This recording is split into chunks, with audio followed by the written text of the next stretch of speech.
जो हमारा लक्ष्य होता है जीवन का, उसके अनुसार हमारा जीवन जिया जाता है। तो हम सबके जीवन का क्या है लक्ष्य? एक ही है, सुख की प्राप्ति और दुख निवृत्ति। और इसीलिए जो भी हम करते हैं तो केवल इसी के लिए, दुख की निवृत्ति हो जाए और सुख की प्राप्ति हो जाए। तो हम सभी 7 चक्रों में से गुजरते हैं। पहले है अविद्या, उसका आवरण, उसके कारण विक्षेप, फिर परोक्ष ज्ञान, फिर अपरोक्ष ज्ञान, फिर दुख निवृत्ति, और 7वां है निरंकुशा तृप्ति। ये 7 सीढ़ियों से हमको गुजरना है। तो हम कहाँ हैं? वहीं से हमारा या हमारी यात्रा प्रारंभ होगी। हम कहाँ हैं?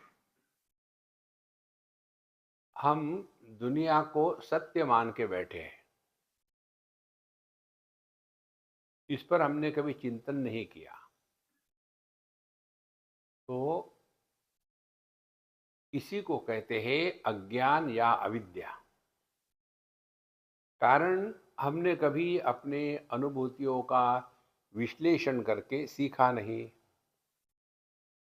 जो वस्तु हमको एक समय अत्यंत प्रिय थी, जिसके सिवा रहना हमारे लिए असंभव था, वही वस्तु कुछ समय के बाद अब रसहीन हो जाती है। तो पहले जो हमको इतना अच्छा लगा अब नहीं लगता, और इसको न समझना, इसी को अविद्या या अज्ञान कहते हैं। और इस अज्ञान के कारण उस वस्तु को प्राप्त करने के लिए हम प्रयत्न करते हैं। तो पहले वस्तु को प्राप्त करके सुख की कल्पना करके उसको प्राप्त करने के लिए प्रयत्न हो रहे हैं, और फिर समझ में आता है नहीं, यही सब कुछ नहीं है। फिर उसको छोड़ने का प्रयत्न, फिर उसके लिए कुछ करते हैं। तो हमारा जीवन इस अज्ञान से प्रभावित होकर के हम अनेक प्रकार के क्रियाकलापों में लगते हैं। अच्छा, ये अविद्या अज्ञान के कारण आवरण आ जाता है। आवरण आ जाता है हमारे दृष्टि पर, जिसको हम सुख की कल्पना करके सुख का साधन समझते थे, बस वही जीवन का सब कुछ है। तो जिस आवरण से हम ढके हैं, उसके कारण 2 बातें हो जाती हैं। एक तो हमने अपने आप को अपूर्ण माना है, और दूसरा अन्य वस्तु या व्यक्ति या देश या काल, इसको पूर्ण और सुख की कल्पना करके सुख का साधन माना है।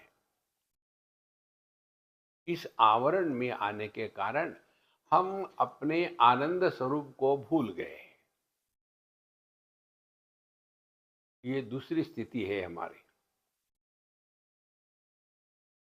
और ये दूसरी स्थिति के कारण जीवन में विक्षेप आते हैं। तो ये 3 जो स्थितियां है, अविद्या, आवरण और विक्षेप, ये सब के लिए सामान्य है। विषय भिन्न हो गए, कल्पना भिन्न होगी, लेकिन सिद्धांत सबके लिए सामान्य है। और इसमें से जाते जाते व्यक्ति अपने सभी प्रयत्नों से जो चाहते थे वो मिलता नहीं। फिर दूसरा ढूंढने को निकलते हैं, कोई और ऑप्शन है क्या, और फिर चले जाते हैं सत्संग में। और यह सत्संग हमारे जीवन में हमारे प्रयत्न से नहीं आता। योग्य समय जब आएगा तब हमारे जीवन में सत्संग आता है।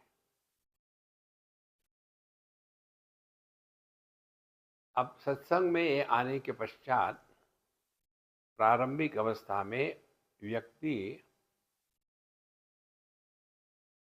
हर चीज को कार्य कारण में फिट करके देखना चाहता है,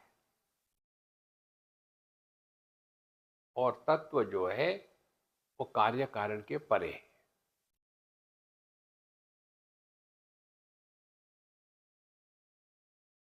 तो इसीलिए हमारे शास्त्र बताते हैं कि हमारे अंतःकरण में पहले श्रद्धा का संबल हो। श्रद्धा से श्रवण करने से ही जो अज्ञान और उसका कार्य है वो समाप्त हो जाता है। तो उसके लिए हम सत्संग में जाते हैं। कौन सा सत्संग? तबला पेटी, भजन कीर्तन या आत्मचिंतन। तो दो प्रकार के सत्संग हो गए। एक तो प्रकृति प्रधान सत्संग है और दूसरा परमात्मा प्रधान सत्संग है। तो परमात्मा प्रधान सत्संग माने आत्मचिंतन या वेदांत का अध्ययन और उसके ऊपर में मनन करना। तो श्रवण मनन, ये दो चीजें हमारे जीवन में आती है सत्संग में जाके।